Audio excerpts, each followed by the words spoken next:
Okay, that's us. We're recording now. And tonight we've got brother John Malcolm, John NS Malcolm. I don't know what I mean, what the NS is for, John, but he's a past master of the Lodge of Erskine, 1566, and is very active in other orders too. So please put your hands together and welcome tonight's talk on the week before kickoff. And John, it's over to you. Thanks very much. First of all, I'm just about to share the screen. Sorry, you should be able to do it now, John. Sorry.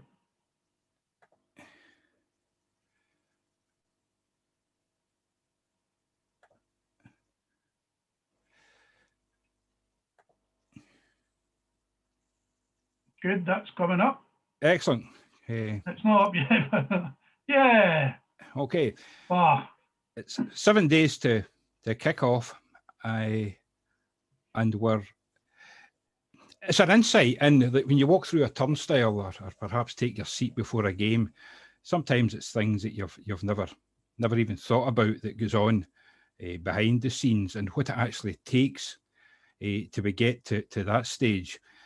For teams coming out now, whether it's an Old Firm game or whether it's Brechin City against Peterhead, it's the exact same format that must be followed. Massive changes in the last 20, 25 years within the football industry, and it is a multi-million-pound national industry. And the biggest change is that the police no longer have an active role to play in terms of match day safety, match day planning. The police are only involved now in terms of keeping the peace, detecting offenders. They play no part, nor does the Chief Constable have any liability for anything that happens. Hence the rise in safety officers. And over the years, I've worked in the safety team at Rangers. I was there for 8 years. We can explain a lot. Done a few games, filling in and covering at Firhill. We covered games for Partick Thistle. And then went into Morton to cover a couple of games, thanks to Alec Gray. And 4 years later, I finished up a director. But I'm away, I'm still involved in the kind of peripheries in terms of training and assessing for the diploma course for safety officers. So it's an insight that sometimes you don't think about it. Some of it's funny, some of it's sad. But here we go. And I'm more than happy to take any questions that you throw at me. I'm not saying I might answer them all, but I'm happy to take them. And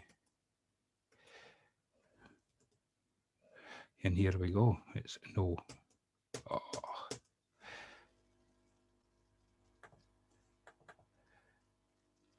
There we go. I think that should be. That's us planning a game. It's what's called a pre-ops meeting. And that can actually start 14, 21 days before, because you know the fixtures. But you've got to make contact with the visiting team. You then hold a planning meeting. Ibrox, they used to hold them on the Wednesday before a Saturday game. At Campbell, we held them on a Tuesday before the Saturday game. And who was involved? You had what they called internal stakeholders. You wanted to know who was the ticketing, if there was ticketing for the game, hospitality, the club admin, the chief exec, the ground staff, the catering. And then you had your external involvement with your stewarding company, your first aid, Scottish Ambulance Service, or the private provider.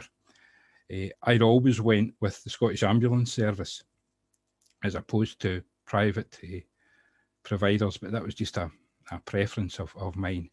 The police, if they were going to be involved inside, the police, unfortunately, they become for certainly the smaller clubs, they're a luxury that clubs can no longer afford when you look at the pricing structure for those inside. the ground. The local authority, they play a massive part in it, especially building control and legal and for the annual safety certificate. And often forgotten about one, the British Transport Police, especially at Capital. You know, you had a railway station almost in your doorstep. And then the bane of my life, it was TV games covering. So normally I say 5 days before, but often I say 1-to-1. Every meeting and every call gets logged for the simple reason you must protect yourself at all costs. Everything gets logged. And you actually discuss everything that could possibly impact that event. The numbers, what segregation's needed, the TV. SPFL will send delegates to selected games, and they're in to check that you're complying with the directions of the SFA, SPFL. UEFA always had delegates. You discussed transport problems. The weather forecast was massive because that affected your timings, not only just the state of the park, but you know, delays for folk coming, potential numbers, number of home buses, number of away buses. What time's the away team arriving? That was massive because you had to put measures in place for the away team's arrival. Is the home team, are they coming with their own cars, or are they coming from a hotel, which was quite often the case? You then had to check for the banning orders, discuss that with the home team, and this is court banning orders as well as the club ones. Ibrox, it was no problem, it's swipe cards. And as soon as somebody got either a club ban or a court ban, the swipe card was just nullified. You couldn't get through the turnstiles. You then need to work out which staff do you require: stewards, first aiders, doctors. First aiders and doctors are set numbers as by the regulation. The same with ambulances. Standby engineers. You know, certainly at Rangers, you always had to have a high voltage electrician. Lift engineers. What other events are going on that could impact? Then you need to make contact with the referee, match officials, figure out your hospitality numbers. And one of the biggest dodges are those with banning orders just to book a table in hospitality. So you had to double check just exactly who was coming into hospitality. You had to check the opening times, what hospitality package get in at what time. And daft things, you know, are there any scheduled deliveries in match days? Do you have any pre or halftime events? Any silence to be observed? Because that means the teams are out, and the team colours had to get decided. So all this is going on. A daft one here. How many pies have the caterers ordered? Bovril, burgers. They've got to get that right. We have had instances where we've had disorder because they've run out of pies. And then, of course, there's player conduct, and it depends what the game is. And it's not just Old Firm, Rangers, Celtic. Sometimes it's player or dugout. I mean, I had the pleasure of being the safety officer at Capital for the Hibs game immediately after the infamous Hadji and Jim Duffy burst up at Easter Road with Neil Lennon. And the both teams met again, I think it's about a fortnight later at Capital, with conduct charges and everything pending. So that was interesting. And then you've got to get through, you've got to look at your last home game and the last time both these clubs met. And I remember the night I got my first live assessment. It was at Ibrox, a Friday night. It was a full house, 52.5, 53,000, and televised game against Dunfermline. Dunfermline supporters for years were very proud of their drum. The Dunfermline Rangers game, the Blue Order stole the Dunfermline drum. And what happened that night at Ibrox? The Blue Order turned up with the Dunfermline drum. You know, so you have to make sure any niggles going on, not just on the park, but off the park from the previous game. So as the kick-off gets nearer, you know, you've got to confirm your stewards, your first aid, your internal staffing numbers, the catering. Is everything booked? Is everything in place? Another check with the weather, contact with the referee, of contact with the delegate. Quite often the delegate would come to your pre-ops meeting. Check your floodlights. All your internal light and emergency lights have got to be checked. The generators. And if there's a TV, they start the setup. But TV setup, only in Scotland, I said earlier, it's one of the most heavily regulated industries in the country, is football. Do you know that for every televised game, it's even they put up these temporary towers, the scaffolding towers for the cameras. They have got to have what they call a Section 89 certificate. Section 89 of the Civic Government Scotland Act, issued by the local authority. And it's actually a temporary planning permission. And every tower has got to be, or meant to be, inspected by building control and certified as fit for use. And it can cost £200–300 a pop to get the local authority out to check a scaffolding for the TV. And at 48 hours, you've usually fell out with the TV company or the trackside electronic advertising company, because they've got a habit. They don't see the trackside gates as emergency exits. They see them as a nuisance. And, you're determined they've got to be kept clear, and you've got all sorts of commercial pressures. Oh, but they need a complete run. And you've then got to check your CCTV. CCTV is brilliant, but it can be temperamental at times. And 48 hours to go, you're then going round that entire stadium. Now, whether that's Wembley, Capitol, Hampden, or Easter Road, it matters not. Every emergency exit's got to be checked. You've got to check every bit of firefighting equipment. And all this has got to be recorded. All the alarms have to be tested. Your turnstiles have to be checked. Your generators have to be ran. And generators are curious. Aberdeen tried it. They tried to run a game in generators after the power went off. Tried it twice. They finished up, they got enough of doing off the league. Generators in a football ground are only to supply what they call life systems. It's only to allow you to evacuate. You're not allowed to run floodlights or even reduced power floodlights off generators. Your IT, your phones, your radios, any faults, have they been repaired? You've got to check the toilets. Toilets in football grounds are a real source of problems, because if they get down, you do have problems, because again, we're heavily regulated. Environmental health regulations, you've got to provide so many toilets, per head of the crowd. You've got to do another check regarding ticketing, home and away, and alter any segregation plans that you had.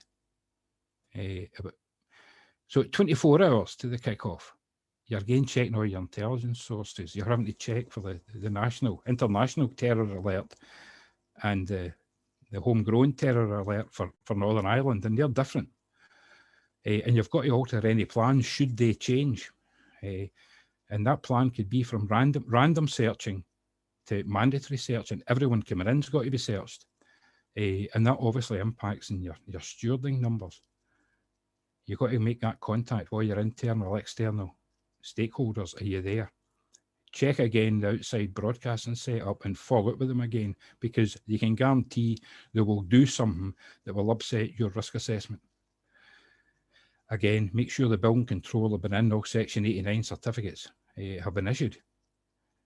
Check with the health and safety regarding the working at height regulations, because you need that as well. If the cameras are not remote, if they've actually got a cameraman up there, they're in.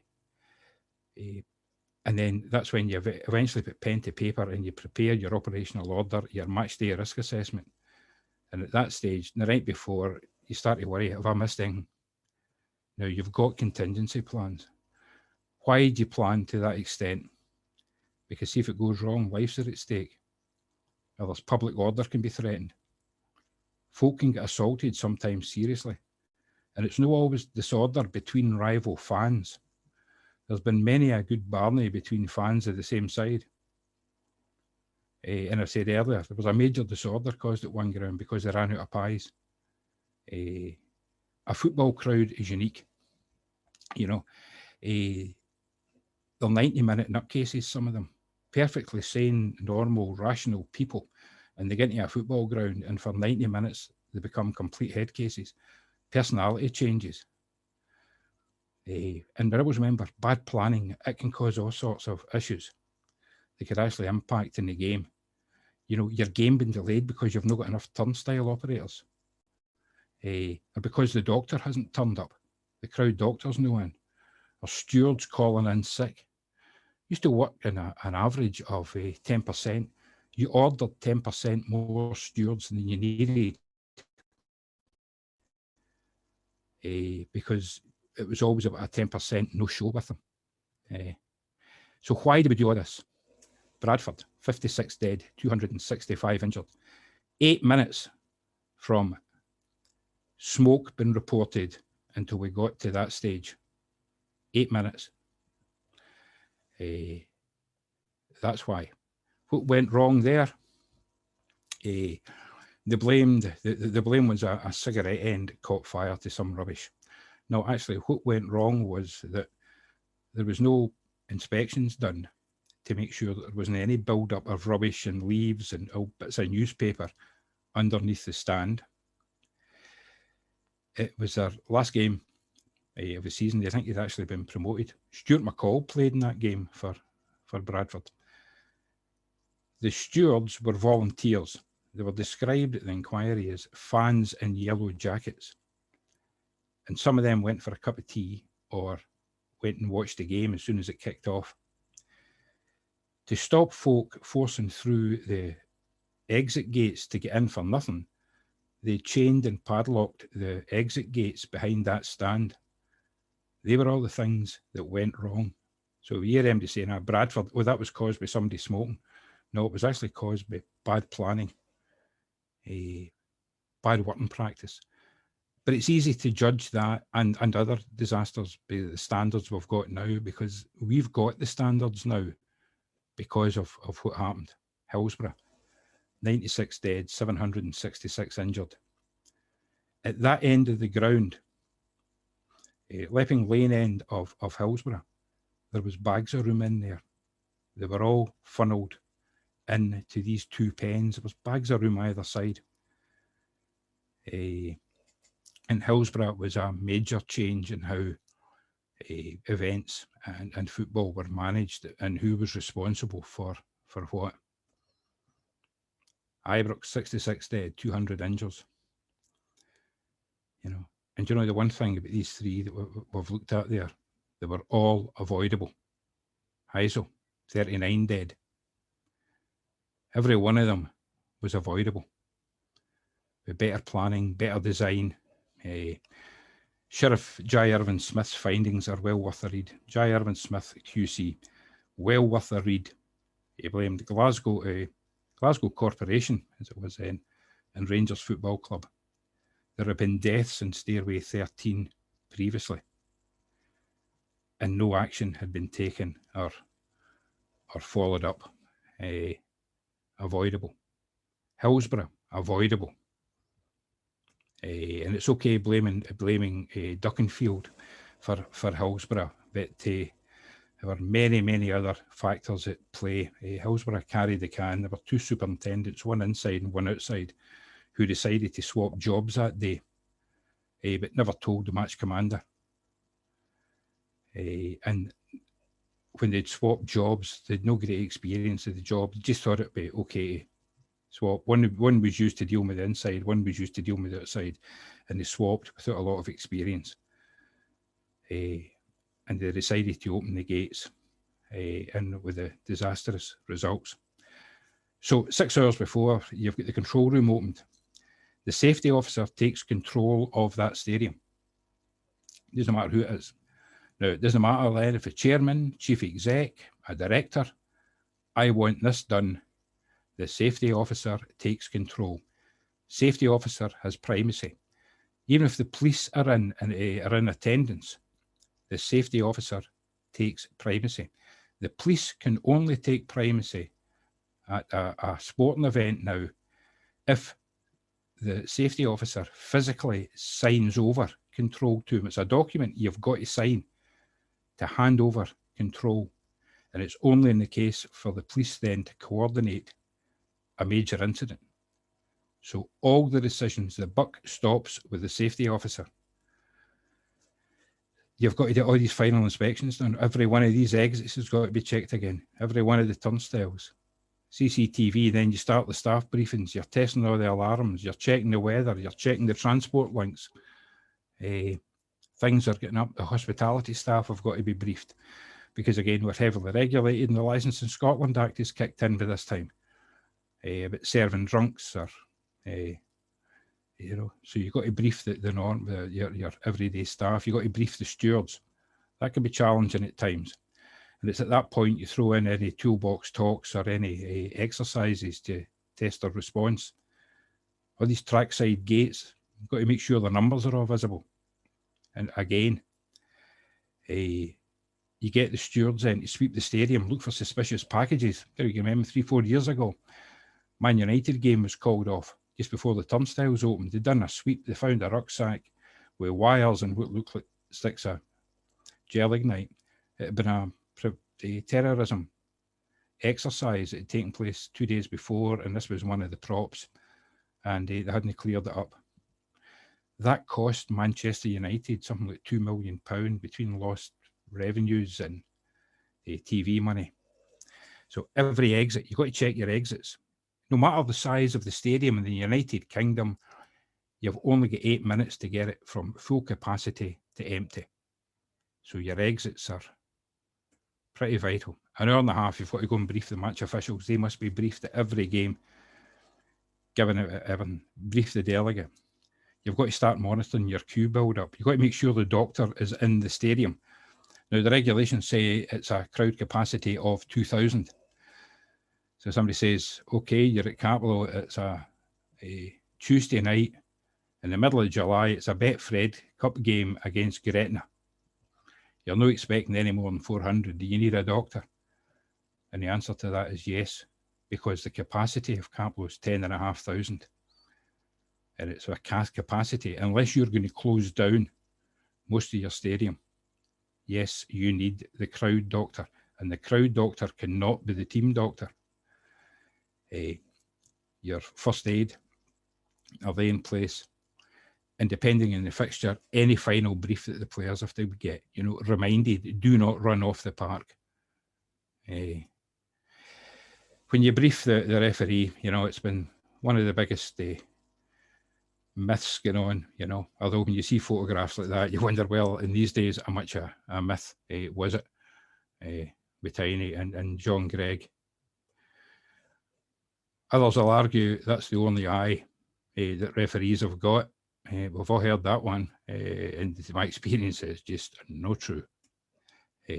So an hour before it, you've got to check these turnstiles are working again. Are the stewards in place? They've got a habit of wandering off. Then you open your turnstiles and then you start to worry. You're having your 10th coffee of the day, and then it's just a monitor. You're taking decisions, but you're recording every decision and the reason you've made that decision. Now, you're not doing all this on your own. You know, you've got a controller in there. You've got a logist and bags of folk round about you. No pyro, no party. That's the biggest myth that's going. These things are deadly. Stockholm. No pyro, no party. A lot of that smoke comes from the wee plumbers' pellets that are about the size of an extra strong mint. They're used for testing, you know, flues and vents, and they come in, as you can see, a whole variety of colours. The smoke for that's toxic. And these clowns set them off. They don't know the guy that's 4 or 5 along there as he get a major lung issue. Could be enough to kill him. They're just horrible, these things, and they're very, very hard to detect. Because they stick them between the cheeks of their bum when they take them in. They put them into the soles of their shoes. They're just vile. However, the pyro guys, they don't always get it right either. When you can see, you know, burns like that, these things are dangerous. Some of the handheld pyros will cut steel. They burn at over 2,000 degrees. So it's all about risk. Everything here is about risk. You cannot eliminate risk at a sporting event. Now, whether that's the open golf, the cricket, a football match, it's all about identifying it, analysing it, and then reducing it. And when you analyse it, you say, well, what's the likelihood and what's the impact? You know, and I really need to do something about this to reduce the risk. You'll never, ever eliminate risk. So here's a wee hazard. Identify the hazard. This one always gets me. These photographs were on you. A lot of them came for the time I was out in the United Arab Emirates. But these photos, and some were taken from the States, but you know, and that's how some would go and repair cars. Now we look at that and you think, oh no, you know, that's daft. There's many a daft thing going on. And there's one here about the danger, no smoking, it's a diesel tank, and that's the smoking area. And that's why you hold a pre-ops meeting at a football match. So that every department, every stakeholder is in there and you're talking about the same thing. That's two people who made decisions and didn't communicate their decisions to each other. And that's the danger. I mean, that's the danger. You've got a contractor coming in to work. And this was always my argument with the TV companies. You know, just don't tell me what you're going to do. I want to see a method statement. Let me know how you're going to do that. You know, so if you go to cut your hedge, that's maybe not the way to go for it. This one always attracts attention, you know. What's the hazard? What's the danger with this one? Now, I wouldn't particularly like to be that guy who's holding that. As somebody once pointed out, just don't take everything at face value. The only shooting can be done there, might be getting done with a camera. So you don't know, you look at that and you make the assumption that here, that's dangerous, he's going to get shot, but they might have been using water pistols, they might just be going to get wet. Guy cleaning the windows, it's maybe not that clever, but you know, he's okay. What's the risk if he falls? It'll not be too bad, but see when you actually look at the facts, that's where he is. That was taken in Dubai. That's a real photograph. That is an immigrant worker working. That wee bit you can see there, that's the side of the palms. The last time I'd done this, somebody actually managed to identify that hotel in Dubai. So it's not always, but the best plans, they don't always work out. You can have the best contingency plans in the world, and they sometimes go wrong, whether it's on-field or off-field activities that are really out with the control of a safety officer, but you've got to pick up the pieces. This was a good one here. Can anybody understand why UEFA, it's a European game, why UEFA went completely mad over the head of this? When you look, it's a venue in the east end of, it's a venue at the east end of Glasgow. The disco lights are on and they've switched on their mobile phones.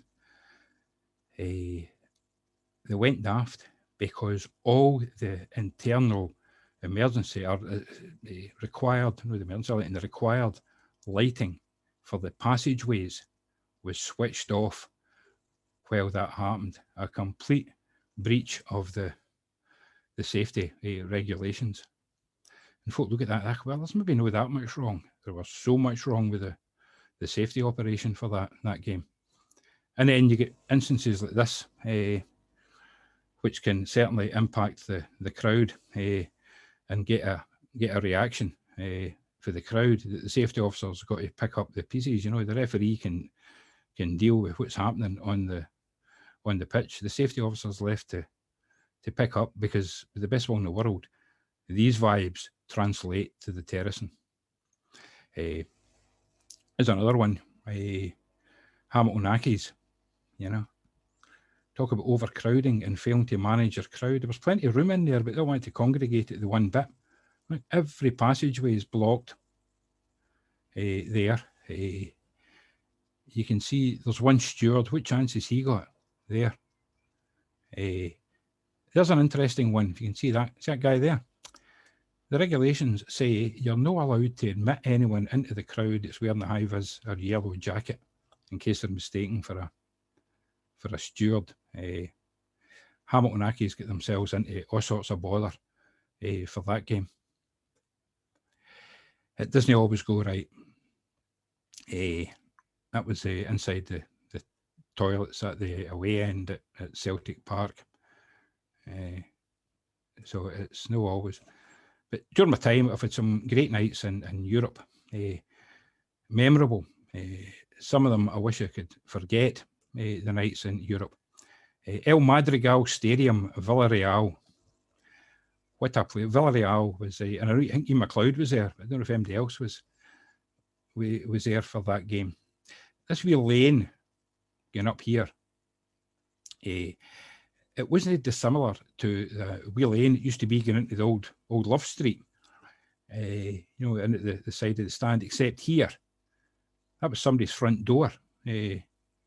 So there was the entrance there, and that was somebody's front door, and it just wasn't wide enough here. Ticketing for the game was just an absolute shambles. Before we flew out to that game, we were having to emboss every ticket that Villarreal sent us because they'd been made in a photocopier. It was absolutely horrendous. And with the usual, with the Spanish police, the overreaction, the Rangers fans were on that lane there, going down, and they sent the horses charging through. And this was their reaction because about 10 streets away, the Villarreal team bus got its window broken. So that was an absolutely horrendous night, that one. That is the Villarreal, the Villarreal end at that game. As you can see, they managed to get their ticketing well managed. It was just about Romania. That was 2 days I'll never ever get back in my life, playing Unirea Uricense. And their stadium was so bad that it had to get played at the Steaua Bucharest, the national stadium in Bucharest. Absolutely just a midden, an absolute pit. And how UEFA ever sanctioned stadium like that, I will never know. We were stopped getting in. We were getting the kind of officials' entrance that night, and they wanted to take money off us because they said youth row.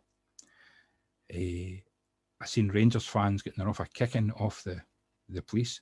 They were spraying CS as if it was going out of fashion. Absolutely horrendous. It was just a horrible, horrible place. And the away toilets, that was actually a porta cabin, but it never had any sanitary wear in it. I had on leather sole shoes. I says, I'm peeing outside. I'm not going in there.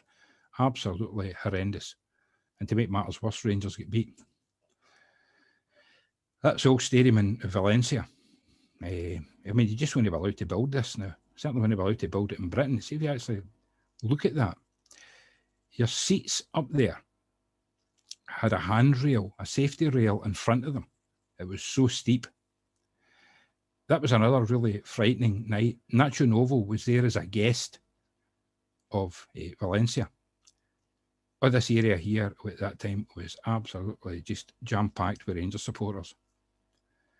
Nacho Novo came out and encouraged them then to do the bouncy. I mean, you look at that stadium and it was, let's all do the bouncy. I thought the place was actually going to crumble and fall down. Murderous. Manchester, there was a wee kind of gathering of Rangers supporters in Manchester that night, which just wasn't the best. And there's no way would I defend the actions that took place in Manchester city centre that night. However, the police were told what to expect, and the chief superintendent in charge of the operation said that the Rangers were estimating that 500,000 could turn up from all over Europe. So it was some, I think we actually underestimated as opposed to overestimated. And sadly, that was part of the aftermath. You could see it. It was happening all day that time in Manchester. It was just building up and building up. But funny things also happen to you. Capello, Sinclair Street turnstiles. A guy gets stuck. Now, the golden rule is you cannot open emergency exits to let folk in. This poor guy gets stuck in the turnstile to another bother. At one point, I thought we might need the fire brigade to get him out of here. But no, and I must admit, I did open the emergency gate to let him in that time. But I made sure I got his ticket money off him, the guy from Falkirk. Hello, Control, we've got a problem. Game at Capello, top concourse, the main stand for those that know it. Clyde supporters, couldn't be bothered using the toilet. He just let it all go in the top concourse. I mean, we to get it, or Morton to get it cleaned up. And we sent Clyde the bill for the deep clean of the whole area, which they paid. There was one of them, they got him identified, and he was getting thrown out, and I get the call for the stewards. There's three of his mates here trying to defend him. So I made the decision that night, right, the four of them get thrown out. Just get them out of here, behaving like that. Firhill, I thought my deputy was winding me up because I got a shout for a steward that says, with a ticket cordon. I was only covering the game at it was Partick Thistle against Ayr United. And Ayr United were always a team you to watch, the kind of volatile support Ayr United. And the gates closed, Firhill run to the canal side. About 2:20, I got this shout. The gates they were checking folk and getting them coming in with doing ticket checks. And there's a guy coming in here with a canoe. I says, don't be daft. Nobody turns up at a game with a canoe. This guy turned up with a canoe and he was demanding that he get in with this canoe. No, we didn't know anything about canoes getting in, but I thought, no, he's not bringing a canoe into Firhill for a Partick Thistle Ayr United game. And there was all sorts. Anyway, finished up. We was last seen walking down, him and his mate going down Maryhill Road carrying this canoe and no happy. It turned out there were kind of porta cabins, containers in behind Firhill. They're on Thistle's ground, but Thistle rent them out for storage. It's a canoe club, but they're told on a Saturday the canoes have got to be back in by 12 o'clock or after 5. Between 12 and 5, there can't be any canoes in, canoes out. The guy thought he would just ignore it, so he never got in. Again, it was a lack of communication. We didn't know about these canoes. But in effect, with somebody turning up at a turnstile with a canoe. And with this one, you're not putting that into the game. Guy turns up. These things, if you've seen them, they're about 2 feet tall. The guy bought it for Smith's Caravan, bought it in good faith in Sinclair Street, and then tried to take it through the turnstiles at Sinclair Street. We said, no, you can't bring a garden gnome, 2-3 foot garden gnome into a game. And we thought, wait a minute, it's club merchandise. He's bought it in good faith. So we actually let him in, and we took the garden gnome, kept it in the control room for the duration of the game, and he was quite happy. He got his garden gnome back at the end. But you get these shouts. I'm getting this. Some of the popular questions you get. What happens to all the food that's left over? Well, it goes in the bin. Some of the stewards will take anything that's left. But normally it goes in the bin, except Firhill. I think Partick Thistle have got a great scheme going. They bring in the homeless once the crowds have left. And the homeless help with the sweep of the stadium to pick up the litter. And for that, they're all given a good meal and any pies or whatever it's left over. And there always is, they get it away in a goodie bag. I thought, well, it's not just a handout. A lot of them, speaking to them, they felt they were earning their food. And they said they actually got a wee bit of pride back. Other question, the players fight in the tunnel, and you better believe it. However, nothing to do with the safety officer. Whatever happens in that tunnel is for the referees and the SFA to deal with. When I was at Rangers, the most popular question, can you get me a ticket? Or some other ones. Do you only work for 90 minutes a week? Gents, that's a quick tour of what happens during the game. Is any questions? I am more than happy to take. Fantastic, John. That was really, really interesting. Here was me thinking you just turn up to a match and everything's okie dokie, you know, Aye. I can't believe how much goes on there. Like 72 hours before, 48 hours before.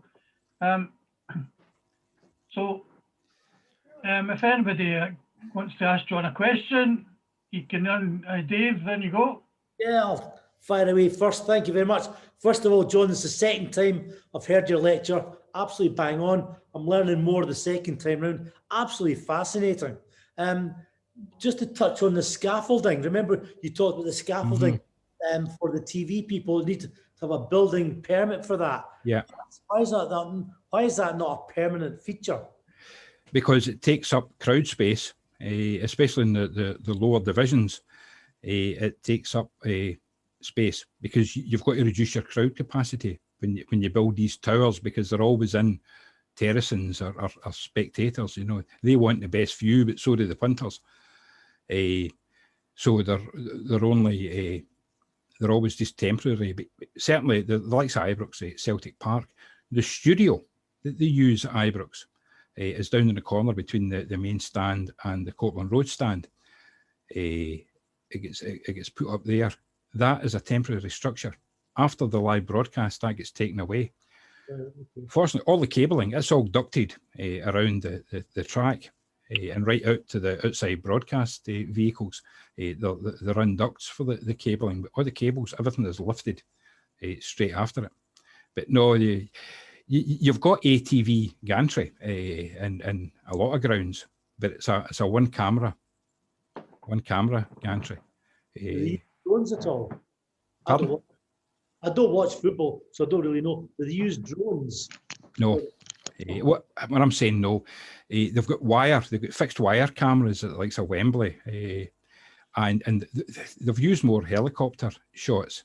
The biggest guy is the problem is the guy with what they call the steady cam that goes up and down the touchline. He gets in the road of everyone. And then tries very often will get right onto the park. You know, he's quite often they've got to drag these guys back because they're wanting the best shot. And if it's a guy lying with a broken leg, they don't care. They want this best shot. So the steady cams are it can be right boor. Okay, thanks, John. Thank you. Yeah. Ian. Oh, right, so Master. Thank you, John. Excellent again. Thank you. Thoroughly enjoyed it. John, my experience of policing games and stuff was, going in and briefing the referees and, you get some characters. Is there any referees that have ever came against you or gone against you or been upward? Aye. There certainly has. Aye. Yeah, I've had my run-ins. My run-ins with Andrew Dallas. And that was only because he was been pig ignorant. You were trying to give him the briefing and he's sitting and he's staring at his feet and looking away from you and turning his back on you. So he was reminded this briefing was for his benefit, not mine. Whether or not he listened, it wasn't really any concern of mine, but I was going to deliver it, so it was up to him. There was another guy that the Mortons fans, for some reason, absolutely hated him.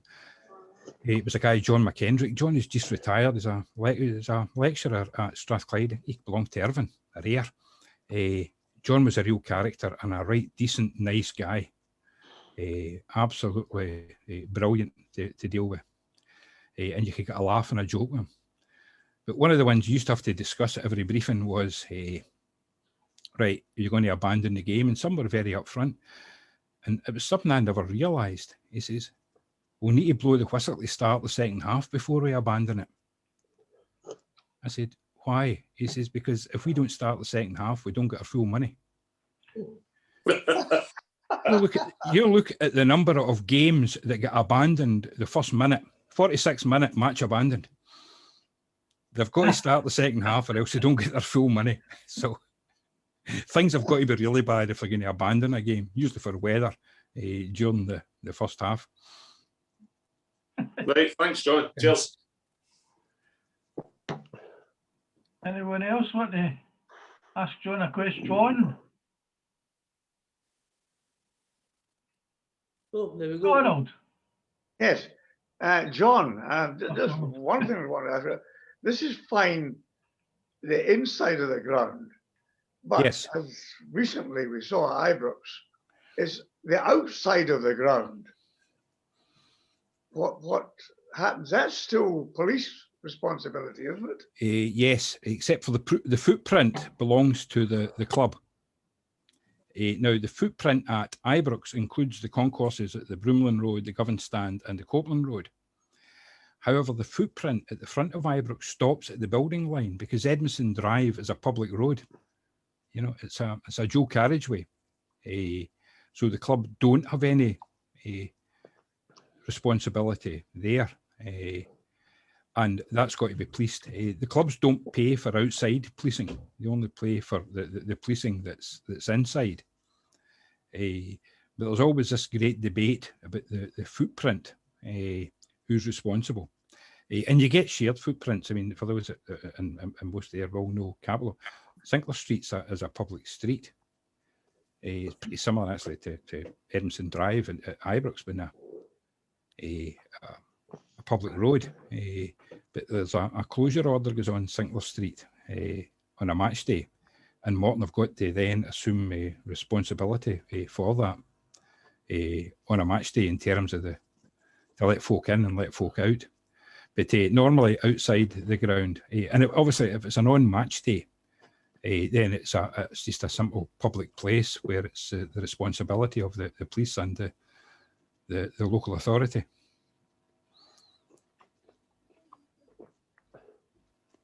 Thank you very much. Aye. Just that you're your preparation before the game inside, very thorough. I'm very impressed indeed. Even down to the number of pies. I can think of Thurhill particularly was famous for its bovril and quality of the pies. But outside, it seems as though that there's not the same attention to. Sorry, that was me, Ronald. I probably never highlighted that enough. I know my time at Ibrox, the Albion car park had a fairly big steward deployment at it, as indeed at every ground. Part of your steward deployment is outside, whether it's for random searching, ticket cordons. So I know outside, and it's right down. Most clubs keep a stock of salt. I mean, Rangers have got their own gritter, their own spreader. That in the adverse weather, they'll go around that footprint and spread salt and grit, so that you're eliminating a slip hazard. So I probably in the presentation concentrated on what goes on within the stadium, but no, the footprint gets equally as much attention, and especially in coming up to the game with search teams getting deployed and the like. Yeah. Thank you very much. Yeah. Great. Could we have Donald and then Stuart? Thanks, Bob. And John, that was an excellent talk. Really enjoyed it. And as a football fan, gave me an insight into a lot of things that I've never known before. Can I ask you two quick questions? First one was to do, unfortunately, we don't have many pitch invasions, but I was interested in your comment that the safety officer, the person in charge of internal safety, he's in charge. The police do not take control until he signs over. Yeah. So there was a pitch invasion like Rangers, Hibs or whatever. Is that the case? The police do not get involved until he signs that piece of paper? The Rangers Hibs final when the Hibs support behaved absolutely deplorably. No, but that was that was signed over. Right. Okay. But normally, no. I mean, I've had pitch incursions when I've been working at Capello with St Mirren Party fans getting on the park. Yep. I've had Falkirk fans getting on. See if there's any likely to be a crush. The stewards are actually instructed, open the gate, let them on. You're echoing again, John. Pardon? You're echoing again. Yeah, so are you. And sorry, can I just ask one other supplementary question? It's to do with Hampden again. I go to quite a lot of Scotland games, home and away. I was interested in you saying that you have to get out of grounds within 8 minutes. And I know you can likely do that at Ibrox and Parkhead and certainly at Capello where there's very few spectators. But I'm surprised that it's 8 minutes because I'm sure it's taken me longer to get out from the North Stand into the street outside. Well, absolutely, under normal circumstances. But when all the emergency gates are open, then it's I'll unplug this headphone. I think. How's that? Can folks still hear me? Yes, I can hear you. Great. That's 8 minutes and all the emergency gates are open. Right. Okay. Thank you. Okay, Stuart. Hi, John. How you? All right, Stuart, bye. What impact do you think that the Hate Crime and Public Order Scotland bill will have on policing a football match? That'll be a matter really for the police. I don't think it's going to impact on the safety officer that much, because that's criminality, and the safety officer deals with safety. Personally, I think it's an absolutely deplorable piece of controlling legislation, completely unnecessary. It was like the previous hate crime bill about the offensive behaviour at football. The legislation already existed to cover all that, and I feel it's exactly the same here. I think Police Scotland are going to have to judge this one very, very carefully. You'll know the reason I'm asking, John, is I used to work in the police, obviously, and one of the criticisms we got is when fans are singing certain songs, why did the police not just wade into the ground and arrest people? I was asked that very question, Stuart. It was actually the then fiancée, girlfriend of a Rangers goalkeeper. And there must have been 52,000 in the place singing this song about him being able to dive to his left and dive to his right. And she says to me, "Can you get there and stop them?" And I remember looking at her and saying, well, me being one and them being 52,000, no. And folks say, oh, you should get in and arrest them. You know, you've sometimes got to assess the risk involved. And sometimes it's better to get them identified and pick them off later, if necessary. You know, but to wade into a crowd, it's suicide. To drag somebody out. And I used to say, even to the stewards, if you're going to eject somebody, try and wait to half time, or wait until such time as you go to the toilet. Because as soon as you get to try and grab somebody, as you'll know, Stuart, all of a sudden, you know, they've got about 200 pals all around about them that are trying to defend them. And by the same token as well, there is fly, because the number of wins that they'll either all wear the same gear, or they then get disguised and they change clothing to try to stop being identified. I mean, you can never be up to them.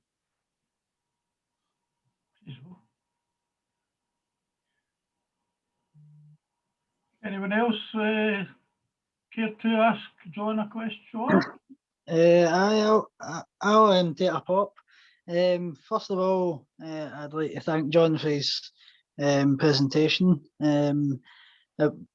Being a security guard myself, I actually found it rather interesting in regards to all the different safety aspects of it.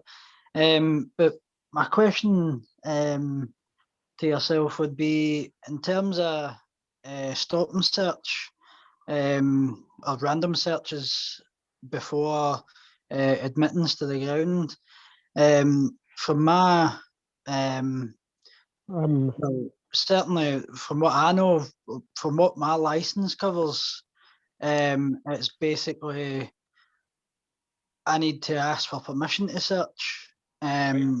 Obviously, not having the powers that a PC has in the street.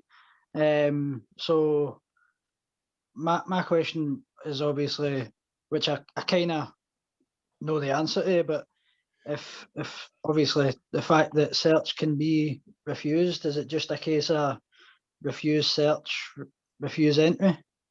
Exactly. Yep. The SFA and the SPFL ground conditions, which are all displayed outside the grounds, is any person who refuses to subject himself to a search will not be admitted. So everyone's perfectly entitled to say, you're no searching me, but the club are also perfectly entitled to say, well, we're not letting you in. And it's backed up with the ground conditions. And that's the same for every ground in Scotland. No, the searches can only be conducted by SIA qualified stewards. You can't have any steward that would want to be trained in searching. But you very rarely now get them to say you're no searching me because they know they don't get in. Aye. Well, that's just it. Like, the one thing I would say is, in terms of only people that can search people is licensed.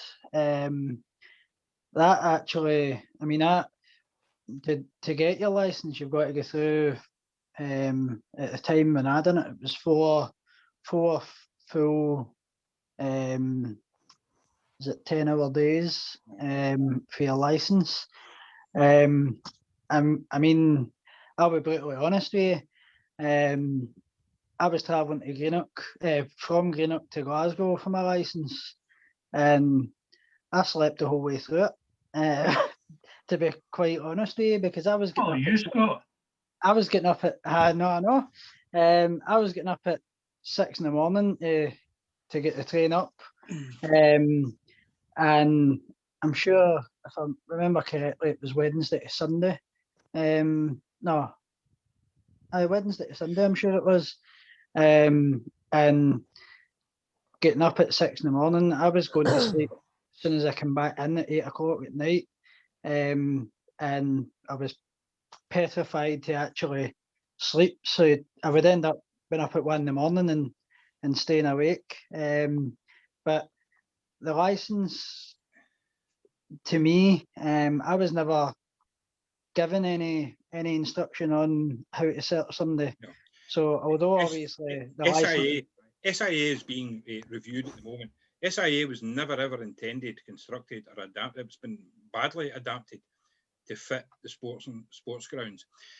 SIA was introduced to control rogue and corrupt elements within the doorman and the stewarding industry, especially in cities where there were unlicensed, unregulated stewards seriously assaulting customers. And so, but I mean, SIA are actively reviewing the entire procedures. So the SIA badge sort of fell in to sporting events. It was never ever designed for that, and it was really ultimately just going to be the best of the bad. The only good thing is you knew if it was an SIA steward, there was more accountability because they could be tracked, and if things were so bad that they could have the badge taken off them. SIA was never ever designed for football. It was a bad fit to replace to put in instead of a no fit. Aye. And on top of that, the amount of money you've actually got to pay for a license is actually kind of ridiculous. It's almost as ridiculous as a nurse having to pay for a badge to actually do their job. Okay. Welcome to the meeting, Brian. We're finished. Have you actually? Have you any questions to ask John? Do you even know what it was about? Hey? Do you actually know what it was about? I've seen it before. Ask him, how did it go, Brian? I thought it went very well, and thank you very much for doing that for me, John. No bother, Brian. Anytime. Happy to help you. One of the questions I was going to ask, had I seen it, but I remember it from the last time I seen it, John, was about, Hillsborough, how after all these inquiries and coroner's inquests and whatnot, they're still trying to pursue the guy who was the match commander who made the decision to open that gate. Do you think that's right? No. I know what point. I mean, obviously, sorry to butt in, but obviously all this fell out from that the need for people like yourself doing that job and having match commanders at every match and whatnot. But it doesn't rest easy with me that they're still trying to pursue that. I think it was the superintendent who made the decision to throw open the gate to alleviate the problem that had arisen at that time. To me, the culprits to me were the two superintendents. Duckenfield is the chief superintendent. There were horrendous mistakes made, undoubtedly, but in the attempt at a cover-up with changing notebooks and such like that. That's no excuse. But in terms of judging Duckenfield was convicted by today's standards. And I feel we have got today's standards because of Duckenfield. Yeah. Now, I know somebody who's on the fact is one of external verifiers for the training we do. He's on the security, the safety team at Anfield. He's got a completely different take. He thinks Duckenfield is responsible for absolutely everything. He'll just not accept the argument. But ultimately, I mean, I know they're trying to go for a retrial at the moment, whether they succeed or whether they don't, you know. What would they ever hope to achieve? Duckenfield's an old man. Now, he's, you know, they pursued war criminals. And if Duckenfield is judged to be criminal, then he takes his punishment, Brian. But and it's easy now to look back and say, oh, he should have done this, he should have done that. You know, the manual wasn't written on the day that Hillsborough happened. Yeah. Yeah, I totally agree, John. Just we'll see what happens with it. Aye. Ian, would you just waving at somebody there, or did you want to say something again? No. He was just waving to me, I think. All right. Okay. We don't have anyone else, or do we? Anyone else want to say? All right. Just one last one for John. John, you know I spoke about referees. Is there any managers you ever had bad experience with? Aye, one or two. I've had better, great experiences, and some of the guys that I've met have been absolutely brilliant. Alan McGraw, an absolute gentleman, Alan, and always has been, and always will be. Although to be fair, I never experienced Alan as a manager to any great extent. I was working at Capello the night that was right Barney in the park, which it was a Morton-Dunfermline game, and Alan did get wearied in, and I think he kind of clocked one or two with his walking stick. But that was Alan, an absolute gentleman. And I'll tell you another guy who's absolutely brilliant and a nicer guy you couldn't meet is John Hughes, who's now at Ross County. An absolute gentleman, and Jonathan Johansson, when he came to Morton, he's another absolute gentleman that came across. But the best of the lot's got to be Walter Smith, a lovely guy, as is indeed was Ali McCoist, and Kenny McDowell. Kenny McDowell was just a real good, decent guy who would, you know, run a mile just to help you. They were good, but there was one or two others who perhaps their behaviour left a lot to be desired at times. But, you know, you get good and bad in every. Song there. Thank you. Cheers, John. Just when you mentioned Walter Smith there, I was thinking, if anyone's not seen it, the interview with Chick Young. It's on YouTube. Search it. Chick Young was interviewing him. I won't spoil it for anybody, but it's really funny. So, some colourful language. Bob Campbell Snoddy was wanting to say Campbell. something. Just to say, John, that was a fascinating insight, and I'm just looking at you there tonight and your sartorial elegance with the suit and the tie. Is there any truth in the rumour that you got the job at for Adrian Dunbar in Line of Duty? Oh. You know, Bob, Campbell, the fact I was presenting, see if I was going to a guild, if I was certainly going to a lodge, if I was going anywhere to do a presentation, I would put on a suit, shirt and tie. You're my man. Every time I worked as a safety officer, I've seen safety officers that turned up with the club t-shirt and the jeans. I put on a suit. Pre-ops meetings, I wore a suit. Every time I went to a board meeting, I put on a suit, shirt and tie. Right. And I thought, well, a Zoom is no different. You know. Good for you. Thanks, John. Right. Gentleman and a scholar.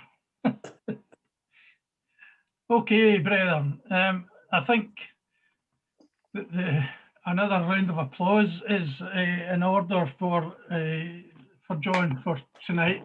And thank you so much, John, for that very interesting insight into what goes on to put on a game of football. It's, as I said before, it's incredible what has to be done. But if it wasn't, you'd end up with another Hillsborough or Bradford or something like that. And as you said, the standards we have now have come from that, learning our mistakes or whoever's mistakes. So thanks very much, John. Much appreciated. The only thing I would say, Bob, is it's not a question of if we'll get Hillsborough, it's just a question of when, because it is going to happen again. Right, okay. Because there's, like, in every walk of life, there's folk cutting corners, and Well, it all comes down to cost. everything's coming down to cost. We're coming down to a culture. Really, football's terrible for a culture. Yeah. But behind the scenes, they only see the 11 guys that are on the park, and not the entire operation. And I see Alec Gray's on tonight. I'll always be very, very grateful for all the support in the early days at Campbell that Alec gave me, because Alec could see the big picture. He just didn't see 11 guys in the park. But don't you disappoint any Morton supporters tonight. They're now into the relegation playoff place because they're getting beat 4-1. Oh, God. At Campbell. But just thought we'd break that news to everybody, you know. Thanks for that, John. Thanks. Even more depressing because Liverpool's getting beaten all. Oh, no. Oh, dear. What a shame. Corky, yeah, is that what you're watching? Is he away? No. You're way to read the telly up his eyes. Away to read the telly. Well, that'll not take him long. So, brethren, I'll now stop recording the meeting if I can find it. So you can be seen and be heard now, and you won't be recorded. So, thanks again, John. No bother, it was an absolute pleasure.